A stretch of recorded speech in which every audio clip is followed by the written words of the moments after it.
Today's a bittersweet day. I'm a little bit conflicted. So I'm recording this video right now because I'm supposed to sell this thing tonight. My beloved Sequential Prophet 6 that I've had for nearly 10 years, that I have all kinds of memories with, and it's very special to me.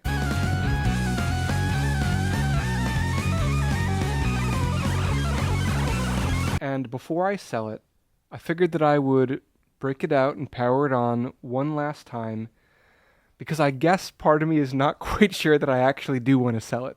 And I have to make that decision right now because I'm in active talks with somebody who I'm supposed to meet up with tonight. So I love this board. It's kind of my bread and butter analog polysynth. It's got that incredible warm analog sound, great for pads, great for leads. But after a while, I found that it's been literally forever since I picked it up off the shelf and dusted it off and played it or needed it for recording or anything like that. I mostly use my Polybrute 12 when I want, that analog feel and that analog vibe. I've made so much music on this thing. This was a staple part of my touring rig with Lauryn Hill, and it was great because she would always be, can you make the sound more this? Can you make it more that? And this board was perfect for that because of how quickly you can move and how quickly you can tweak the sound. It's got its flaws, it's got its limitations, like all it gives you as far as preset management is this 3-digit number. There is no going to your basses, going to your leads, going to your pads and scrolling through all your sounds. What am I supposed to do? Just write down the 3-digit numbers of the sounds that I like most and tape it to the keyboard or something? So I always wished that this keyboard was better in terms of preset management. It's also finicky. There was plenty of times when it seemed to just be having a bad day. I would power it on and the tuning wasn't quite right, or there was something weird about the harshness of it. And even if I ran the tuning calibration, and even if I turned it off and on, or even if I had time to warm up, it just seemed to sometimes be having a bad day. And a lot of those reasons are why it has sat on my shelf for a really long time. Sometimes it feels like a risk to take it on tour or play it at a show because I never know when it's going to be having one of those bad days where it just isn't in tune and there's really nothing I can do about it. And I guess that's just the trade-off with old things. It's got a certain charm to it, but it's got a certain inconvenience to it for sure. But man, when it's having a good day, listen to this.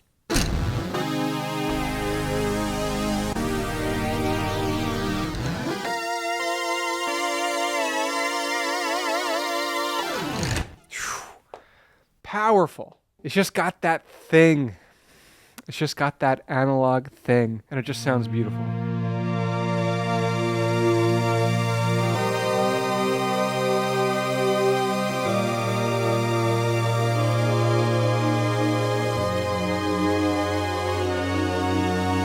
I can't sell this thing. It's just been too important to me for too long, and it's still too good. I kind of feel like every sound on the Prophet 6 is a different iteration of the same basic thing, And that can be a limitation. If you don't like that sound, then you don't go to this keyboard. But then on the other hand, I love that, you're playing maybe a pluck sound or a lead sound, and then you turn it off of monophonic mode and you turn up the attack, you turn up the release, and it becomes a pad.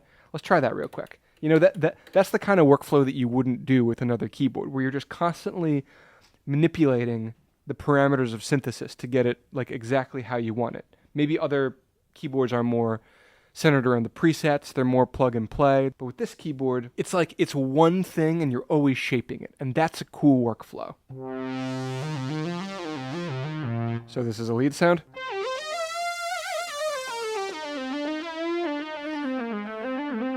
So I can very easily just take it off of monophonic mode, one button. And now it's that, which sounds amazing.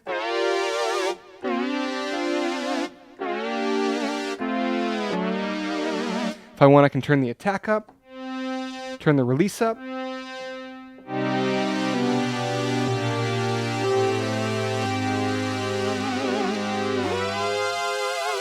And now it's a pad. You don't do that workflow with other keyboards. You're mostly just picking presets. But with this, you're always tweaking. You're always manipulating.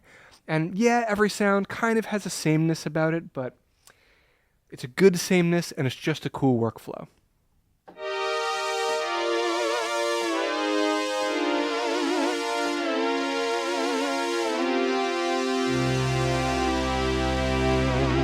Can't sell it. I gotta reach out to that guy right now. What do I say? The last communication was him giving me his address and me being like, all right, I'll let you know when I'm on my way. Hey man, I'm really sorry to do this. All right, I'm not gonna make you sit through me drafting this message. 5 minutes later. Okay, how's this? Hey man, I'm really sorry to do this. I took out the Prophet 6 this morning for one last spin before selling it, and I realized that it's too special to me to sell. I've just been through too much with it. I think I'm going to have to pull out. So sorry about this. I played my first really big show with Lauryn Hill with this keyboard. I remember, for the most part, when I traveled touring, I used backline keyboards, but this one time I took this keyboard on a plane to Las Vegas. I remember like the mod wheel was like loose after the plane ride and I had to open it up myself and fix it, and that was a whole thing. Yeah, I just have too many memories with this board, so I'm not going to part with it. I'm going to follow my heart on this one.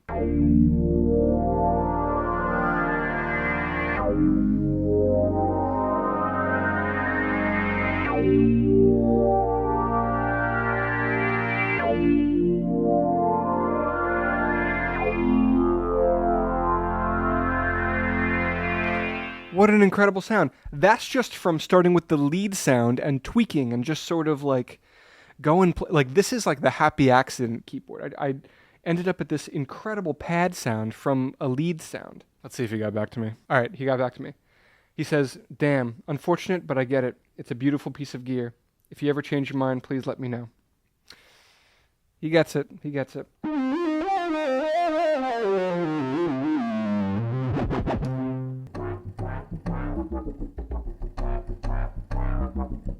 There's something special about your connection with a keyboard at the moment where you're really considering letting it go. It's highly probable that after I turn off the camera and I power this board down, it's going to go right back up on the shelf and I'm going to not touch it again for another long time, because the truth is my daily workflow doesn't seem to necessitate this board much. And it's not the only keyboard that's like that. I've got a bunch of other synths that I don't really use much, and I think about selling all the time, but they're special to me in other ways, and so I just can never seem to bring myself to do it. But I'm keeping this one for now. And hey, who knows? Maybe at some point in the future, these things will be worth way more than they are now, and I'll be super glad that I hung on to it. So I guess the moral of the story is think long and hard before parting ways with gear that means a lot to you, because I hear a lot of regret stories out there from people who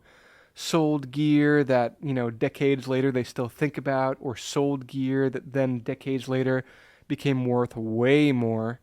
I've even done that, actually. I sold a Fender Rhodes in like 2011 or something. I got a great deal on it. It was under $1,000 and it was in perfect working order, perfectly in tune. The key action was good. And I remember bringing it to one gig and having to carry it down the street, and that being such a traumatic experience that I ended up being like, I'm getting a Nord, and I got a Nord, and I sold that Rhodes, but I still think about it to this day. I still think about how sick it would be if I had a Rhodes, if I had that Rhodes.